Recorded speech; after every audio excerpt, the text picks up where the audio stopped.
नमस्कार, स्वागत है आपका। आप देख रहे हैं आज तक। आपके साथ मैं हूं मलिका मल्होत्रा और इस बुलेटिन में पड़ताल करेंगे एक अहम सवाल की। महाराष्ट्र क्यों जला? पूर्वोत्तर में त्रिपुरा से एक चिंगारी भड़की और इस चिंगारी ने देखते ही देखते करीब 3,500 किलोमीटर दूर महाराष्ट्र को झुलसा डाला। जी हां, महाराष्ट्र के हालात कुछ ऐसे ही हैं। पिछले 3 दिनों से यहां के 4 से 5 जिले हिंसा और आगजनी की चपेट में है। अमरावती में हालात ज्यादा खराब है। यहाँ कल से कर्फ्यू लगा दिया गया है, इंटरनेट पर भी रोक लगा दी गई है।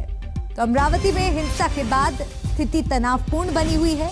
अमरावती में कर्फ्यू लगाना पड़ा हालात को काबू में करने के लिए और इंटरनेट सेवाओं पर भी तालाबंदी की जा चुकी है।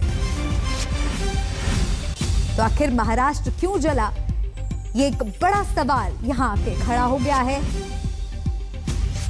पूर्वोत्तर में त्रिपुरा से एक चिंगारी भड़की और इस चिंगारी ने देखते ही देखते करीब 3,500 किलोमीटर दूर महाराष्ट्र को झुलसा डाला है। महाराष्ट्र के हालात इस वक्त काफी तनावपूर्ण है, चिंतनीय है। पिछले 3 दिनों से 4 से 5 जिले हिंसा और आगजनी की चपेट में हैं और अमरावती की अगर बात करें तो यहाँ पर हालात ज्यादा खराब है और हालात को काबू में करने के लिए सख्त कदम उठाए जा रहे हैं।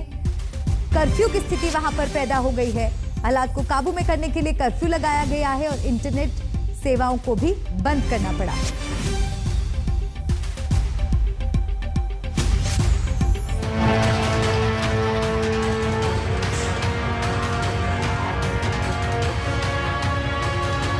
जलती दुकान,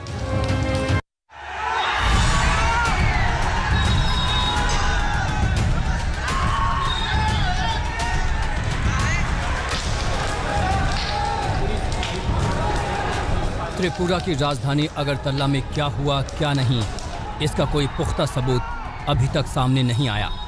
लेकिन त्रिपुरा के नाम पर महाराष्ट्र को खुलेआम आग में झोंक दिया गया। नांदेड़, वाशिम, नासिक, अमरावती, एक एक करके महाराष्ट्र के जिले उस घटना के नाम पर सुलगने लगे जिसका न कोई पता था न ठिकाना। पिछले 3 दिनों में दुकानें बंद हुई, बाजार बंद हुए, प्रदर्शन हुए, पथराव हुआ, आगजनी हुई, लाठीचार्ज हुआ और आज नौबत कर्फ्यू तक आ गई। शुक्रवार और शनिवार के दिन हुई हिंसा की घटनाओं के बाद अमरावती में अब कर्फ्यू लगा दिया गया है। सेंसिटिव इलाकों में इंटरनेट सेवाएं बंद कर दी गई हैं। सरकार ने आम जनता से अपील करी है कि वो शांति बनाए रखे। दूसरी तरफ पुलिस प्रशासन ने यह भरोसा दिलाया है कि हिंसा करने वालों के खिलाफ कड़ी कार्रवाई करी जाएगी। कुल मिलाकर प्रशासन का कहना है कि स्थिति तनावपूर्ण बनी हुई है लेकिन नियंत्रण में है।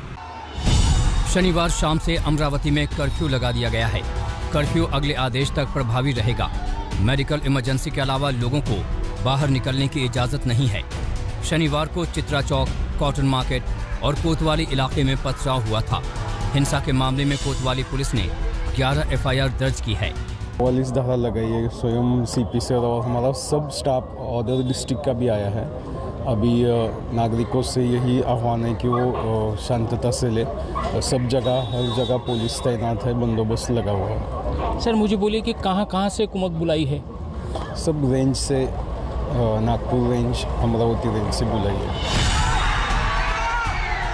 अमरावती की ये तस्वीरें सबूत हैं इस बात की कि किस तरह लोगों की भीड़ बिना बात के उन्मादी हो जाती है।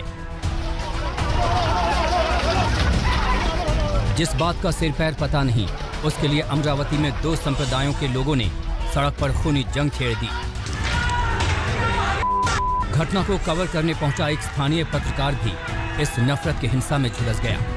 नहीं लगाया, डॉक्टर के पास नहीं गए क्या? कब बंद हो डॉक्टर? नहीं डॉक्टर के पास ले जाओ, अपने गाड़ी में ले जाओ। ये पैरी तक के घर तक के अंदर घुसने को। हमारे जिले को पिछले कई साल से हम लोग एक इंडस्ट्रियल जिला करके हम लोग इसकी प्रतिमा यहाँ पे बढ़ा रहे और ऐसे माहौल में यदि ऐसा कुछ होता है, जो कल हुआ वो भी निंदनीय है और जो आज हुआ वो भी निंदनीय है। लेकिन जो हो गया वो हो गया, इसके बाद में ऐसा नहीं होना चाहिए। दरअसल शुक्रवार को त्रिपुरा के नाम पर मुस्लिम संगठनों ने बंद बुलाया था। बंद के दौरान जमकर तोड़फोड़ और मारपीट की गई। इसके विरोध में शनिवार को बीजेपी ने बंद बुलाया और जुलूस निकाला। बीजेपी के जुलूस के दौरान भी उपद्रव और हिंसा हुई। लेकिन शनिवार को पुलिस मुस्तैद थी। पुलिस ने बीजेपी के जुलूस पर लाठीचार्ज कर दिया। लेकिन सरकार करके लॉ एंड ऑर्डर रखने की जिम्मेदारी सरकार की है और हर समाज को एक न्याय देने का काम करने की आवश्यकता है। जब जो घटना घटी नहीं त्रिपुरा में, उसके अफवाह के ऊपर या दंगा फसाद हुआ, तभी सरकार ने ध्यान नहीं दिया। अमरावती में वो एक्शन को रिएक्शन के लिए बंद था, तभी सब दलीय लोग रोड पे उतरे थे, हिंदुत्ववादी जनता रास्ते पे उतरी और वहाँ जो चीज़ हुई उसकी हम समर्थन नहीं करते, लेकिन उसके ऊपर लाठीचार्ज किया जो कल हुआ नहीं। सांप्रदायिक आग में सुलगते महाराष्ट्र के एक नहीं कई गुनहगार हैं। सवाल यह है कि क्या सभी की पहचान हो पाएगी? पहचान हो भी गई तो क्या इन्हें कानून की चौखट तक लाया जाएगा? अमरावती से धनंजय साबले और पंकज उपाध्याय के साथ आज तक ब्यूरो।